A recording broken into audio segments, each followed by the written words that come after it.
Welcome साथियों, आपका हार्दिक स्वागत है। साथियों, आज का हमारा टॉपिक है लेखांकन सिद्धांत। तो आइए लेखांकन सिद्धांत से संबंध में कुछ महत्वपूर्ण बिंदुओं पर चर्चा करते हैं। लेखांकन सिद्धांत क्या है? लेखांकन सिद्धांत दो शब्दों से मिलकर बना है, लेखांकन और सिद्धांत। सिद्धांत शब्द का आशय सामान्य कानून या सामान्य नियम से है, जो किसी व्यवहार को एक दिशा निर्देश प्रदान करता है, दिशा निर्देश देता है। तो यहाँ पर जो सिद्धांत शब्द का प्रयोग किसी क्रिया को अपनाने के लिए बनाए गए सामान्य नियम और कानून के लिए है ना। इस आधार पे हम क्या कह सकते हैं कि वे नियम या प्रथाएं जो लेखांकन में मार्गदर्शक का कार्य करती है, लेखांकन सिद्धांत कहलाती है। दो परिभाषा है, छोटे छोटे मैंने रखे हैं। इसके अलावा आप अपनी पुस्तक और गाइड से देख लीजिएगा, आपको जो सुटेबल लगे उसे नोट कर लीजिएगा। लेखांकन सिद्धांत को अवधारणा, प्रथा और प्रमापो आदि शब्दों से संबोधित किया है, फिने और मिलर ने। ठीक है, तो ये कीवर्ड आप नोट कर सकते हैं, याद करने में आसानी होगी। एंथोनी क्या बोल रहे हैं? नियमों और प्रथाओं को सामान्यतः लेखांकन सिद्धांत मानते हैं। तो ये दो परिभाषा है। इसके बाद देखते हैं लेखांकन सिद्धांतों की प्रकृति क्या है। लेखांकन सिद्धांतों की प्रकृति में कुछ बिंदु है, पॉइंट है। जैसे कि लेखांकन सिद्धांत जो है उसकी प्रकृति लोचपूर्ण है।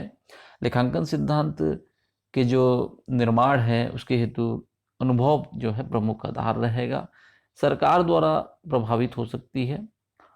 और लेखांकन जो सिद्धांत है मानव निर्मित और मानव द्वारा विकसित होते हैं, क्योंकि मानव ही इसका निर्माण करता है, सिद्धांतों का निर्माण करता है, और मानव ही इसका द्वारा इसका विकास होता है।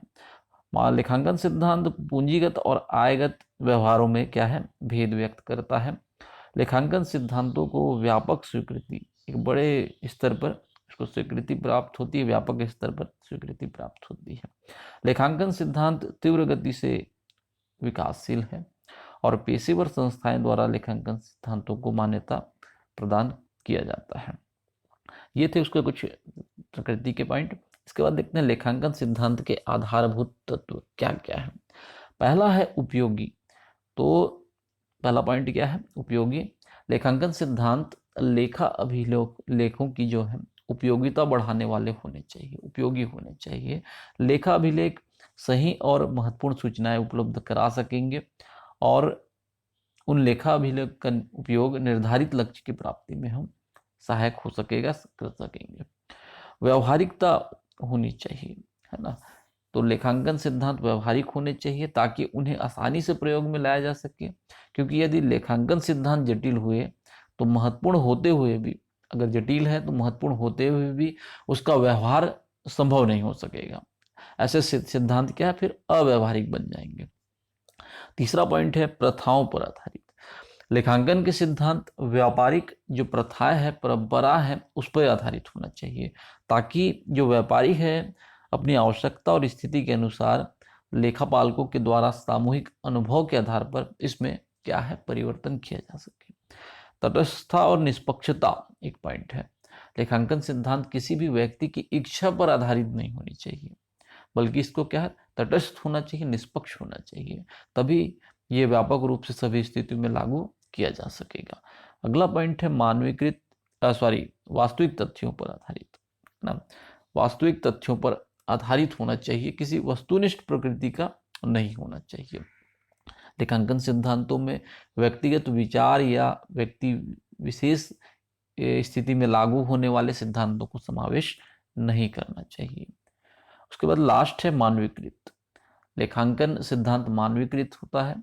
प्राकृतिक नियमों की भांति अनिवार्य और कठोर नियम इसमें नहीं है, लेकिन हमको साथ ही ध्यान रखना चाहिए कि मानव निर्मित जो ये सिद्धांत हैं, तर्क, अनुभव और अवलोकन पर खरे उतरे, तभी ये हमारे जो इच्छित उद्देश्य है उसकी प्राप्ति में सहायक हो सकते हैं। तो ये कुछ पॉइंट हैं जो लेखांकन सिद्धांत के आधारभूत तत्वों में शामिल है। लेखांकन का महत्व। इसके बाद अगला हमारा पॉइंट टॉपिक है लेखांकन का महत्व। पहला है इसमें लेखों में एक रूपता। लेखांकन पुस्तकों में जो लेखा पुस्तकों में व्यवहार का सुव्यवस्थित उल्लेख लेखांकन सिद्धांत के आधार पर ही संभव है। इसमें जो लेखों में एकरूपता बनी रहती है। अगर लेखांकन सिद्धांत के अनुसार अगर हम लेखा प्रणाली को रखते हैं तो लेखों में क्या है, एकरूपता बनी रहेगी। लेखांकन सिद्धांतों के अभाव में सभी पक्षकार जो है अपने अपने तरीके से, अपने अपने ढंग से व्यवहारों को उल्लेखित करेंगे, अंतिम खाते तैयार कर उनका विश्लेषण करेंगे। इससे व्यवसाय की शुद्ध लाभ हानि की जानकारी तथा वास्तविक आर्थिक स्थिति की जानकारी जो है स्पष्ट नहीं हो सकेगी। अगला पॉइंट इसमें है लेखापाल पर नियंत्रण।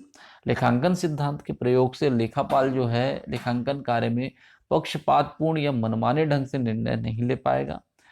परिणाम स्वरूप खाते जो है निश्चित बनेगा, विश्वसनीय और विषय परक बन जाएगा। वास्तविक स्थिति का ज्ञान।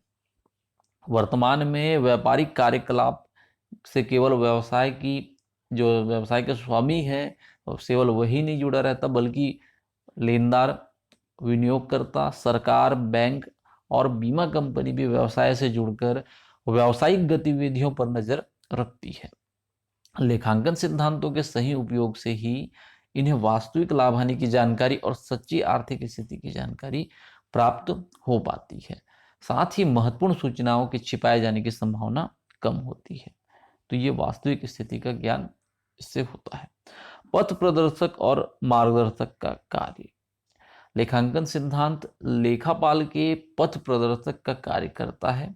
इससे जो है लेखा विधि में एक रूपता दिखाई पड़ती है और निश्चित अवधि के अंत में लाभ हानि खाता तथा चिट्ठा जो है सरलता पूर्वक तैयार किया जा सकता है। अगला पॉइंट हमारा है व्यावसायिक प्रगति की जानकारी। लेखांकन सिद्धांतों से गत वर्ष के खातों की तुलना चालू वर्ष के खातों से करके व्यावसायिक जो प्रगति है, प्रोग्रेस कितना हो रहा है, इसकी जानकारी सरलता पूर्वक प्राप्त की जा सकती है। लास्ट पॉइंट है अनिवार्य न होते हुए भी आवश्यक होना। लेखांकन सिद्धांतों के पालन की अनिवार्यता से के लिए कोई पृथक से नियम या अधिनियम नहीं बनाए जाते, न ही लेखापालकों की सभाओं में इसको अनिवार्य बनाए जाने का जो है प्रस्ताव पारित किया जा सकता है। फिर भी लेखापाल जो है अकाउंटेंट होते हैं महत्वपूर्ण मानकर अपने प्रतिवेदनों में इसका स्पष्ट उल्लेख करते हैं। इस आधार पर हम कह सकते हैं कि ये अनिवार्य न होते हुए भी क्या है, आवश्यक है। तो ये कुछ महत्वपूर्ण बिंदु है लेखांकन के महत्व से संबंधित। इसके अलावा और भी कुछ पॉइंट होंगे जो आपकी पुस्तकों और गाइड में होंगे, तो उसे आप शामिल कर लीजिएगा। लेखांकन सिद्धांत की सीमाएं देखते हैं क्या क्या है। पहला है पूर्ण सूची का अभाव। लेखांकन सिद्धांतों की कोई पूर्ण सूची अभी तक तैयार नहीं हो सकी है। कई बार विभिन्न जटिल समस्याओं में लेखाकार अपने विवेक के आधार पर निर्णय लेते हैं, जिससे लेखा विधियों में क्या है, एक रूपता स्थापित नहीं हो पाती है। अपूर्णता के कारण सिद्धांत जो है सर्वमान्य और सर्वग्राह्य नहीं हो पा रही है। दूसरा पॉइंट है सामान्य स्वीकृति का अभाव।